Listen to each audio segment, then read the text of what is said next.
Nationals to announce much-anticipated details of its tax cuts this week. But if past form's anything to go by, it won't be telling us in any detail whether it's going to make any savings to fund them. Just this week, State Services spokesman Jerry Brownlee was complaining that under Labour, the number of civil servants in Wellington has increased so much they needed an extra 19 rugby fields of office space to accommodate them.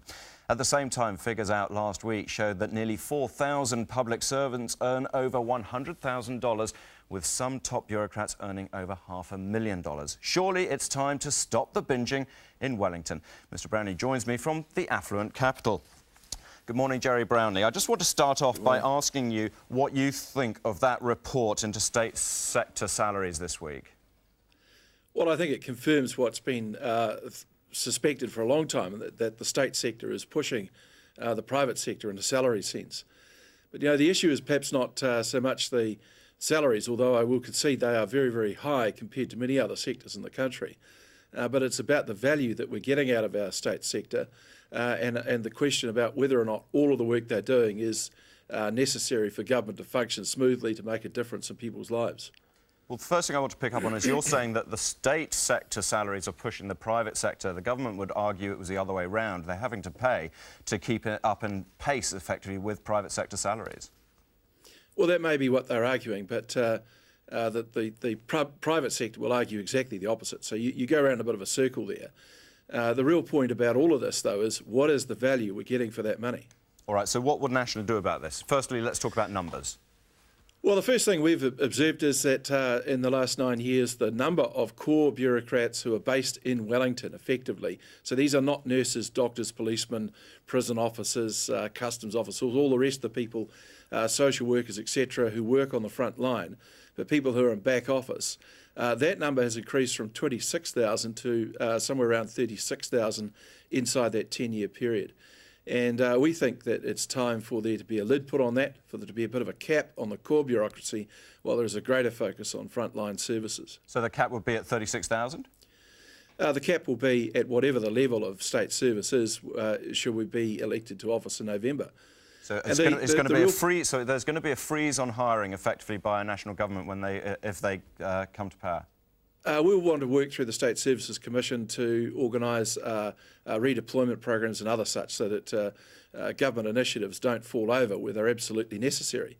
But, you know, we do make a point of asking, why does the government have to, or has it had to, increase the number of people employed as media consultants, public relations people, communications people, etc., and contractors, from 238 people in 2002 to 505 in 2008. That's an extraordinary number of extra spin doctors put in. And in just one year, 2007, 2008, an extra $8 million in salaries. So we don't need that many spin doctors. If we don't need that many, what will you do? Well, I think one of the interesting things that's occurred is that Labor got sort of caught in a bit of a backfire from the Electoral Finance Act this year, where there's been decisions by the Electoral Commission, etc., that the term Labor-led government has to be taken out of government communications. The frequency with which ministers' photographs appear in departmental documents has substantially reduced, and therefore the type of spin that would go with them, politically flavoured, has reduced. And that brings up another issue, which is the gradual politicisation of some aspects of the public service. We think you need a strong public sector in New Zealand to support government policy. All right, let's move away. Let's move slightly away from the politicisation and the spin side of things, and look at the actual numbers. You've confirmed to us that there will be a freeze on the hirings, effectively, were National to come into government. John McCain has advocated this. We've said cap, and it'll be capped at the number that we inherit. Okay, so that's effectively a freeze on hiring. That's a cap. That's it. John McCain's advocated. No, with all due respect, I better make that clear, because I don't want anyone coming back at me later.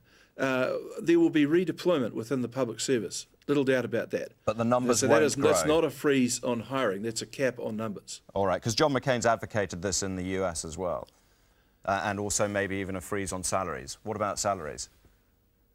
Well, look, this is not the US, this is New Zealand. And would you freeze salaries? You've pointed out that salaries in New Zealand are already very, very high.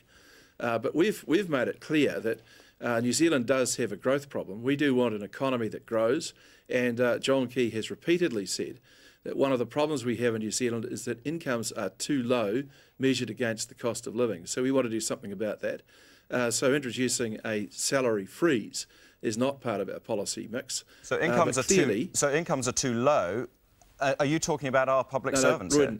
No, I'm not, Royden. I'm talking about across the board. I'm talking about the average family perhaps pulling in something over 40,000 with maybe 2 jobs and 3 kids and going down to the supermarket and getting a fright every week. They're the sort of people we're talking about. But as I said, it's not part of our policy to introduce a salary freeze. We want to make sure that we're getting good value for the work. Now, I'll give you a small example of what we mean. I've talked about that large number of communications, media people, either full-time employed or contractors. But then you look at the 250 strategies that the current government have commissioned from government departments over the last few years, and ask yourself, what's happened to all those? Where are they? And what's been the effect of them? And what was the cost? OK, let's look at the top salary within the public sector. It's been quoted this week widely. The chief executive of our Ministry for Social Development, 530 grand. Is that too much for running a very large department? It's certainly large. It is a big department. It is a big budget. And I don't want to make a comment on this program on whether it's too much or not. What I would say is that you need to have someone in that role who is extremely competent and capable of making sure that there is maximum delivery of benefit to the wider taxpayer from that expenditure.